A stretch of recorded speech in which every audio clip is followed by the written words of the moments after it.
Hello and welcome to Interpreting India. I'm Srinath Raghavan, and this is a podcast presented by Carnegie India. Every 2 weeks, we bring to you voices from India and around the world as we unpack the role of technology, the economy, and foreign policy in shaping India's relationship with the world. The only thing we seem to read about trade these days is trade wars, trade disputes, countries imposing tariffs on one another. The talk of globalization going into the reverse is on the headlines. But in the middle of all of this, there are other more constructive attempts at fostering globalization, which are also ongoing. Perhaps the most important of these is the Regional Comprehensive Economic Partnership, also known as RCEP in short, which is a proposed mega free trade agreement that involves all the countries of the Association of Southeast Asian Nations, the ASEAN, as well as China, Japan, South Korea, New Zealand, Australia, and India. Now, in India, the RCEP has generated something of an intense debate. While some observers look at the RCEP as an attempt in integrating the Indian economy with one of the most dynamic parts of the global economy, which is the rest of Asia, others have pointed to the potential downsides of signing up to such an agreement at India's current stage of development. Talks have been going on for some years, and the last round was held in Thailand on 12th of October 2019. These were inconclusive. Many countries and reports cited India's recalcitrance during these negotiations as the primary reason for the talks not yet reaching completion. The Indian government, on the other hand, is under intense pressure domestically to find the right balance between promoting international trade, investment, and pursuit of opportunities, while simultaneously safeguarding the interests of various domestic stakeholders. And these range from industries on the one hand to producers of milk on the other. To discuss India's role in the RCEP and the importance of this particular negotiation, we have with us today Dr. Rajat Kathuria. Dr. Kathuria is the Director and Chief Executive at the Indian Council for Research on International Economic Relations, ICRIER, in New Delhi. He has previously worked with the World Bank in Washington, D.C. and has done research assignments for numerous other international and multilateral organizations, including the International Labour Organization, the UNCTAD, the World Bank, the Asian Development Bank, to name just a few. Dr. Kathuria has also been very closely involved with the policy-making process and has been a regular commentator on this issue. So we are delighted to have him here with us today. Rajat, welcome to Interpreting India. Thank you. Let's start by talking a little bit about RCEP itself. What kind of a free trade agreement is it? Is it a standard free trade agreement, or is it more ambitious than that? Does it look at a range of other kinds of issues which normal free trade agreements wouldn't? Is there something new for India as well? Yes, I think so. I mean, RCEP, goes beyond normal trade and services. It's also looking at investment. So in that sense, it's what people have called an economic cooperation agreement. And I think the best way to look at RCEP is to look at a hedge that, China had proposed sort of to counter the TPP when it was alive. So it's a counter to the growing sort of hegemony of the United States. So that's the context in which we could look at RCEP. But it's a sort of more than just a trade agreement, because as I said, it looks at investments as well. But in terms of ambition, I think it's not as ambitious as, let's say, the TPP was. Because the TPP not only looked at trade liberalization and services liberalization, but TPP was also looking at standards across different sectors. But RCEP doesn't sort of go into standards as much. Maybe in the future it will. But it's essentially an economic cooperation agreement, which is looking at trade in goods, trade in services, and investment cooperation. And what do you think was the real driver behind this, given that there is an ASEAN free trade agreement and even countries like India have a free trade agreement with ASEAN? Right. So what was the imperative to bring in these other 6 partners for the ASEAN countries?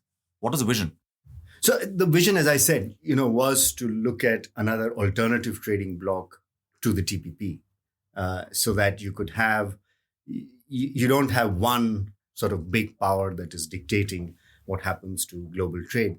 And in hindsight, I think that's proven to be sort of correct in some sense, because of the intransigence of the United States on trade, or the growing protectionism within the United States in trade. United States, don't get me wrong, is still very free and very open, but there are signs of growing protectionism.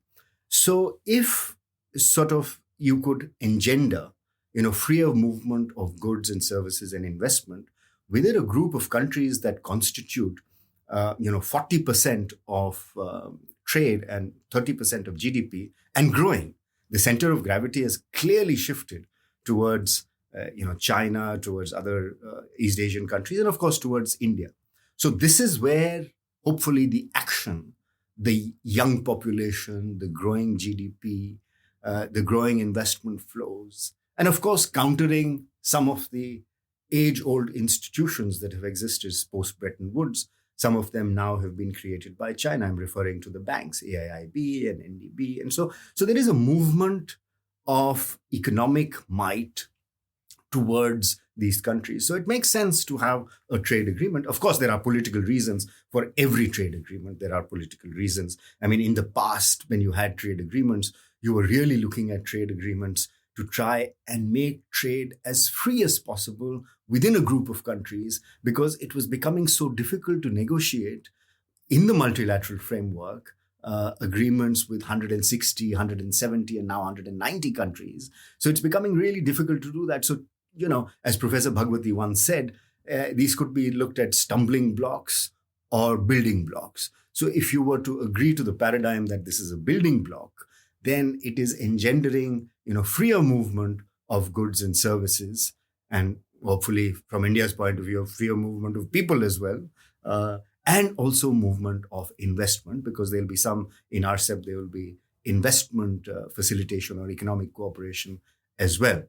So I think there is a good reason for having the RCEP. And of course, from India's point of view, I think there are several good reasons why we should be in there.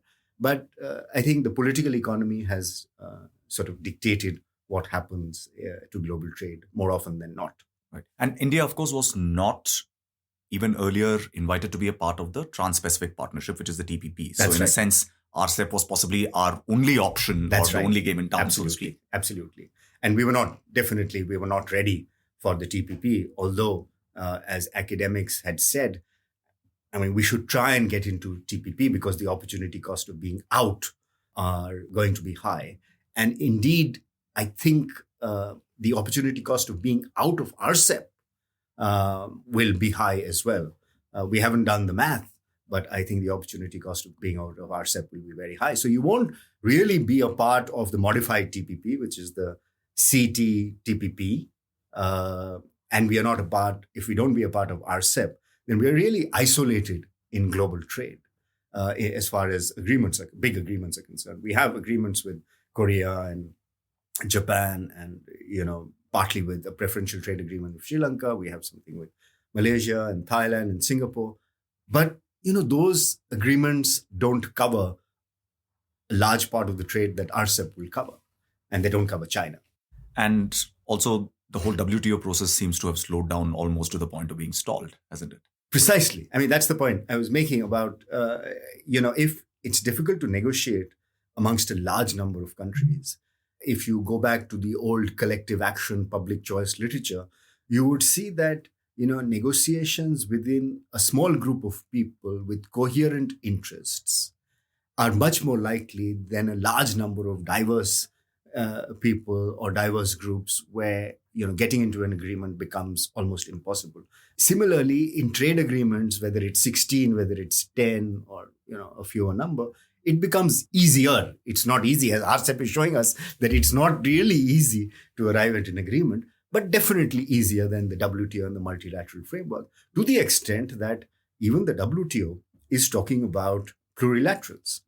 That, okay, if countries don't want to join, we can have a smaller group of countries agreeing on something that can then be extended to other countries on a multilateral basis. And whoever wants to join is free to join at any time. And that's a serious discussion within the WTO that is happening even as we speak. And there are other, things that are happening within the WTO to try and ensure that the multilateral framework doesn't die, and that WTO as a sort of a governor of global trade remains, because it has significant achievements. As everything, you have first generation, you have second generation, you have a third generation. I think, WTO's sort of benefits of WTO's, first and second generation, if you will, they have happened. We've leveraged those. Now we are moving into territories where countries like India and China and other countries are becoming bigger. They're not going to take the agenda as it's been set by the developed bloc, by the G7. We want to become agenda setters. And that's, creating a conflict between the existing powers as we knew them and the new powers. So there has to be a realignment towards, countries like India and China. And I think WTO will sort of reinvent itself. Let's talk a little bit about India's position at the RCEP itself. You hinted upfront that it's been, let's say, not such an easy road for us. And as the agreement looms, there is going to be a summit very soon. There are news reports suggesting that India has been more or less told that, you can take about 10 days and try and either convince everyone, or we'll have to take some kind of a call on what is going to happen. And I think the appetite for continuing further discussion seems to be low. So what exactly are the kinds of big challenges that India has faced in acceding to RCEP and to getting the agreement to shape to reflect its own interests as well? Yeah, I think the biggest challenge for RCEP, as I've said often, is China for us.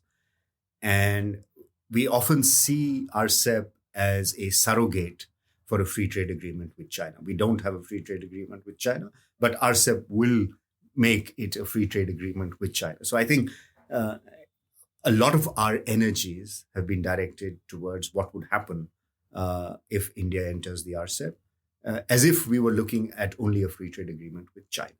So I think that's really the challenge that India faces, given our existing level of tariffs, where we are today with China, and the existing levels of tariffs are sort of our average tariff is about 10%, some high, of course, and some lower.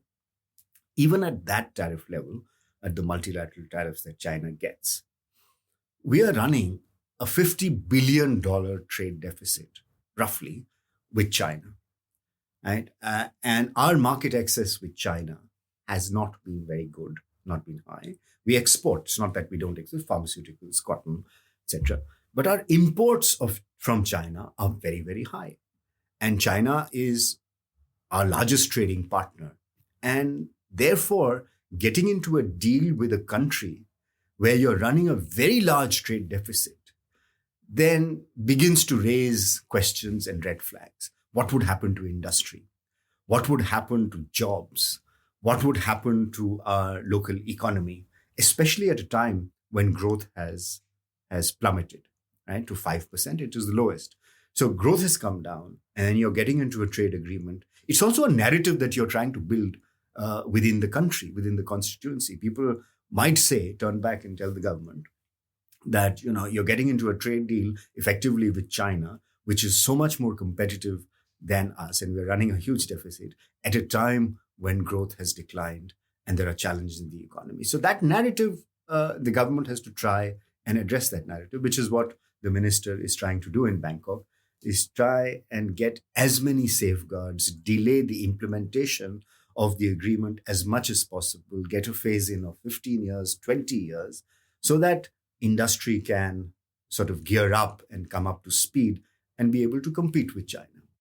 Things which, at least I've heard some of the critics or people who are warning the government against moving towards an RCEP kind of an agreement has been to point out to what they call the negative and unforeseen consequences of the FTA with ASEAN itself, which they say has in some ways provided a backdoor for Chinese manufacturing to actually come to India, because China has a lot of investments and in terms of, companies and others which are manufacturing units operating out of Southeast Asia.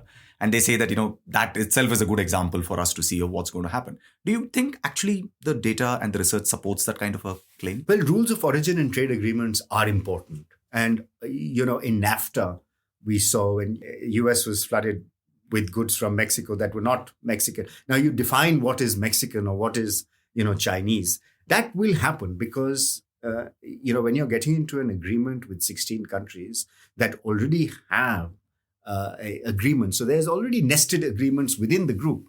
And China has been an overseas investor. So that will happen. It's just that in trade agreements, you will have to define very carefully what your rules of origin are. But that will remain a risk, that you will get Chinese good entering into India from ASEAN countries. And we've seen a history of that. So you actually see that in the data. The extent of that, I can vouch for. How much of the goods that are coming in from Thailand or Vietnam or Bangladesh are of Chinese origin, really. I mean, an overwhelming percentage of the value addition is actually Chinese. The exact magnitude, I wouldn't be able to say off the top of my head, but it does exist. And that is certainly a worry. Having said that, getting the safeguards is good. We should try and do that, and we can push as much as possible. But, trying to sort of get out of the agreement, citing these reasons, I don't think would be good for India's economy in the future. So the kinds of safeguards that India seems to be looking after, particularly on the sort of tariff and trade front, right? There seem to be three sets of things that India is looking for. So the first is we seem to be asking for a revision of what the base year for tariff cuts is, because originally the agreement was pegging it at 2014, but the expectation then was that it would get completed by 2015.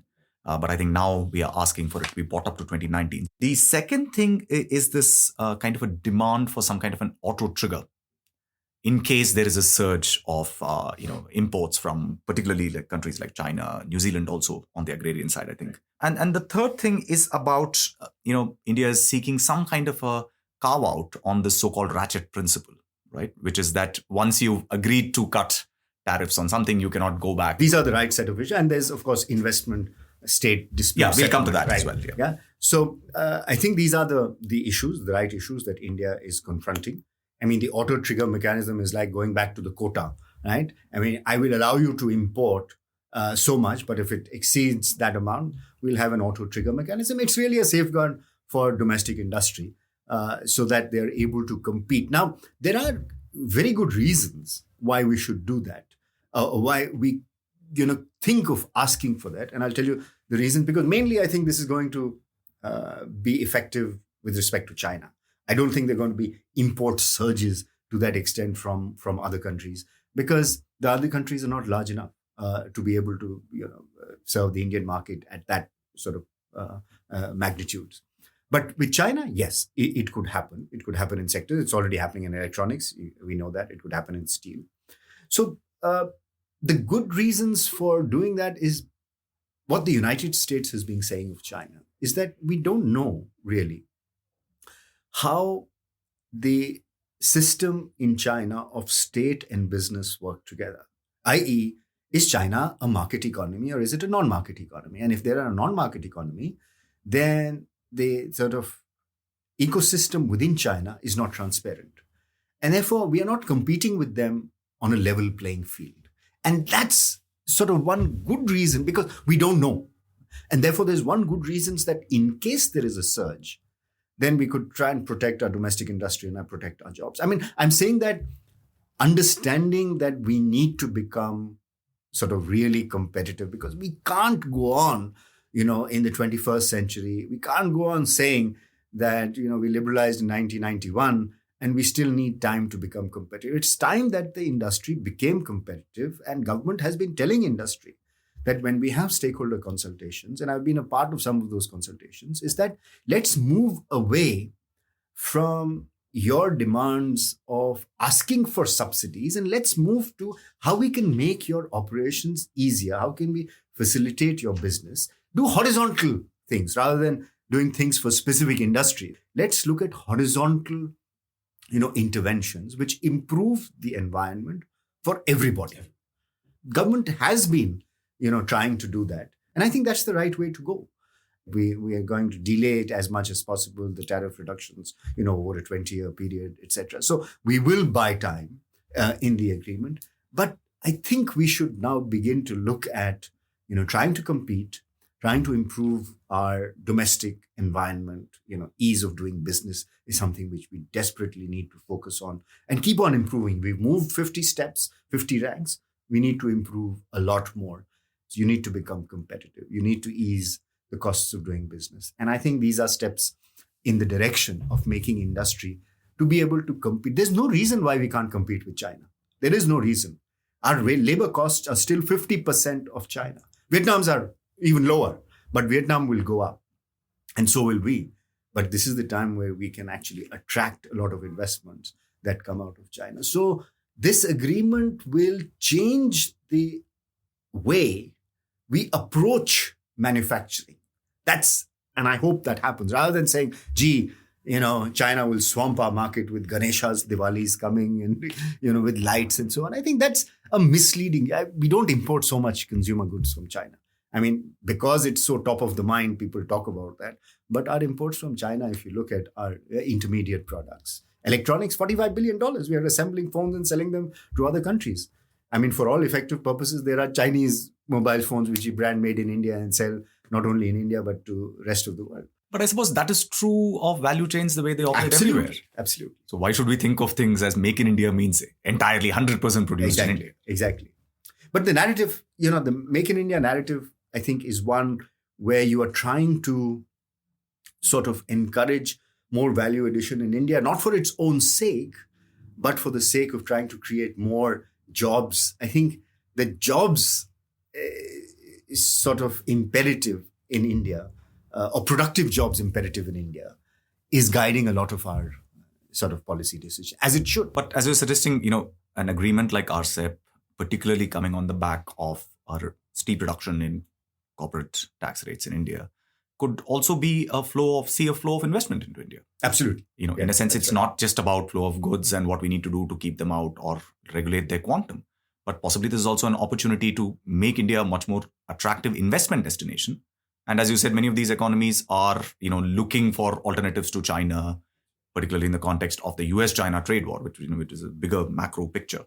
But maybe we could end up benefiting from some of these moves. And the idea that we can build value chains, which is something that we've been lacking in sectors outside of automobiles and outside of pharmaceuticals. We haven't been able to create robust value chains in other sectors. And I mean, we could create those in India, and India could become a participant in the value chains. For example, in electronics, I mean, there's no reason why we can't become a provider of handsets and tablets and computers to the rest of the world. We have the skills. We have a known sort of comparative advantage in IT-related skills and software.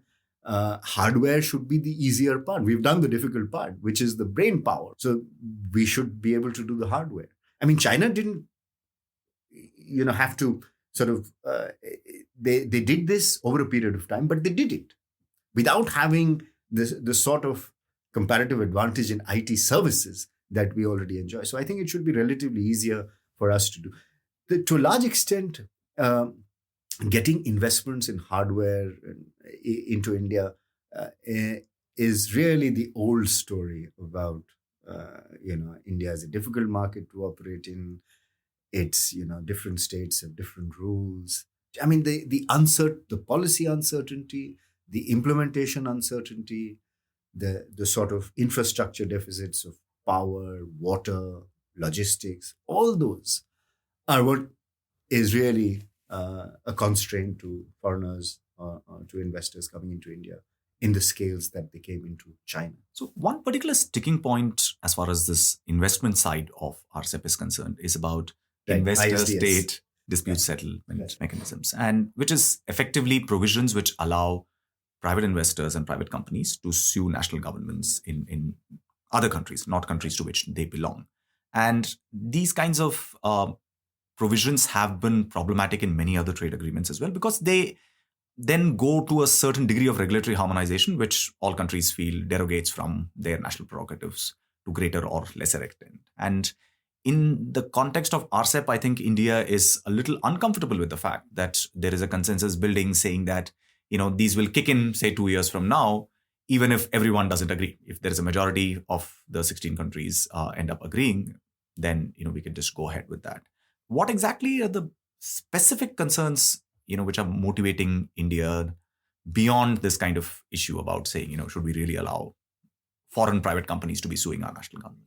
So I think the main reason to my mind is our experience, our negative experience with typically Vodafone and Cairn. I think these are the two, big ticket negative adverse experiences that we've had. So I think we've been stung by the sort of Vodafone experience of taking the government, the sovereign, to court in a third country because of the BIT, and I don't think we want to repeat that mistake again. Having said that, I think there is no reason why, and here I'm much more sort of sympathetic to what India has been saying. So, what is the practical issue here when an investor comes in? We've got a court process, a domestic court process. I mean, you may say that it gets delayed. We've got High Court, we've got the Supreme Court. You may say, you may criticize it to say that it gets delayed, but I don't think there are biased. I mean, you have the agreement, Tata Docomo, for instance. I mean, they were eventually allowed to take out their money and go back, right? So it took long, but it did happen. And I think the court process, the judiciary, has by far been an institution. Of course, we read about in the newspapers how the judiciary is also being maligned. But as far as unbiasedness for foreign investors is concerned, I think I don't think any foreigner should challenge that or feel that that would not happen. So delay, yes, I'm sympathetic there, but I think we have a whole lot of processes within the country. We are signatories to MIGA. I mean, there's no risk of expropriation of investment by the Indian government. We're not a banana republic where we, expropriate these investments. So I think some of the concerns are unfounded. But so for India's point of view, we don't want to bind ourselves into something. We know it'll never happen, but at the same time, we don't want to bind ourselves into a company taking the sovereign to sort of court in a third country. So that, I think, and the experience stings us. And I think I would support the government in this aspect, that we have a domestic process and we have a court process, and you can always take recourse to that process if the case arises. But I don't think the case will ever arise on expropriation grounds. I had just come back to India, and the Enron case was happened. And I was quite surprised at the kind of media attention it got for the right reasons, I think, in hindsight. We were a power deficit country, and we bent over backwards to invite foreign investment. Not only did we give them things that seemed quite ridiculous, 30 years down the line or 20 years down the line, they got a state guarantee. And on top of the state guarantee, they got a federal or a central guarantee of a 16% return on equity on dollar return on investment. So we were not only giving them a return on equity that was guaranteed, but we were also adding all the depreciation risk to India. And that seemed quite outlandish to me at that time, and why we were doing that. But, we were desperate for foreign investment at that time. And so we sort of bent over backwards. We need foreign investment. I mean, there's no gainsaying the fact that India needs foreign investment, because foreign investment comes with other benefits. But we don't have to bend over backwards to invite them to come to. They should come to India because India is an attractive market, and the risk of appropriation is negligible, if not non-existent. So just moving away from the economic and policy questions, do you think the government's position is also sensitive to the politics surrounding RCEP itself?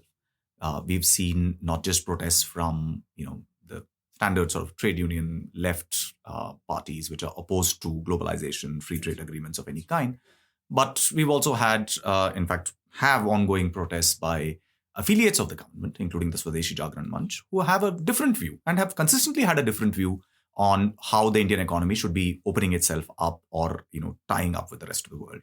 And they too have expressed serious reservations about some of these questions. Do you think the politics of it will also determine how the government will be looking on what terms to conclude an agreement? I think so. I mean, I think politics is inextricably linked to economics. There is no question about it. I don't think there is an economic policy that doesn't have either a trace or a significant amount of politics embedded in it. So the reality is political economy. And going back to the globalization issue that you raised, and I still feel that, free trade is what you read in textbooks. Free trade is good for all because nobody, forces you to trade with somebody else. You do it because you gain. So countries gain. The problem with free trade or globalization has been the internal domestic policies of redistribution sort of haven't worked, and they're difficult to work. So trade is good; it increases the size of the pie. In trade jargon, it increases the frontier. It moves the production possibility frontier out towards what is called a consumption possibility frontier, and everybody is better off when you're looking at the unit as a nation. But within the nation, the redistribution has been abysmal. I mean, there have been gainers and there's been losers, and the losers have not been compensated. So, given that background, I think there are bodies, as you mentioned, and as I mentioned in my sort of remarks, that there are some people who are not aware of trade agreements, whether they will affect them or not, and how they will affect them. But there are losers. There is no gainsaying the fact that there would be no losers. There will be losers, and that's where the internal politics of redistribution becomes important. How do you compensate the losers? Trade benefits the exporting industry. Trade harms the import competing industry. We know that through Samuelson. We know that through our, trade theories. But the compensation of the losers has been difficult in most countries. And so globalization gets a bad name because internal redistribution hasn't happened. So the visible sort of enemy becomes immigration in the United States, for example, or in the UK. They are responsible for what's happening to us, both in Brexit and in the US, we see that. And so I think internal politics is becoming important in most countries, including in India. But I think where India is on its development cycle, if I could sort of look at the experience of history, at least within the RCEP, China, and before that Korea, and before that Japan, and then the newly industrialized economies, the smaller countries who we don't like to compare ourselves with, they've all benefited from globalization. They wouldn't be where they are today without globalization. Even China couldn't take off to those 10% plus growth rates for 30 years on the strength of the domestic market. So you had to have sort of globalization as a handmaiden in some sense for your growth. Unfortunately for India today, globalization is sort of receding in some sense. Protectionism is taking over. But we need globalization today. We need open markets much more than we did in the past. And as much as these countries before us have enjoyed the benefits of globalization. And the best way to be able to prize open foreign markets is through agreements like RCEP, where you put your money where your mouth is. You want an open market, you'll have to give some concessions as well. And we should recognize that openness, globalization is going to benefit us. But we'll have to keep those safeguards in place. As I said, those internal redistribution has to happen. Otherwise, there will be huge political protest and pushback on it. But I think it makes sense for us to be in rather than out. So I'm tempted to ask you, but I'm not going to ask you if you think actually whether we will end up there or not. We will know by the time this podcast goes live or close to thereabouts as to what the outcome is. And in any case, I think you've given us enough context to understand whichever way this plays out. But I do want to finish by asking you if you could recommend anything to our listeners, anything that you've read lately, which would help them understand the larger context to which these things are happening, not particularly necessarily about the RCEP alone, but about globalization, about international trade, and how it relates to India's development. Two of my favorite authors in international trade are Professor Jagdish Bhagwati and Paul Krugman. And I would encourage readers to look at they both write in popular press as well, and they have their websites. And Paul Krugman continues to write extensively. Professor Bhagwati has slowed down a bit, but his past readings are a delight to read. They're almost like you're reading literature. That's great. And we'll put out some links to their work on the show notes to this show. Rajat Kathuria, thank you so much for being with us today. Thank you. Thank you. It's been a pleasure.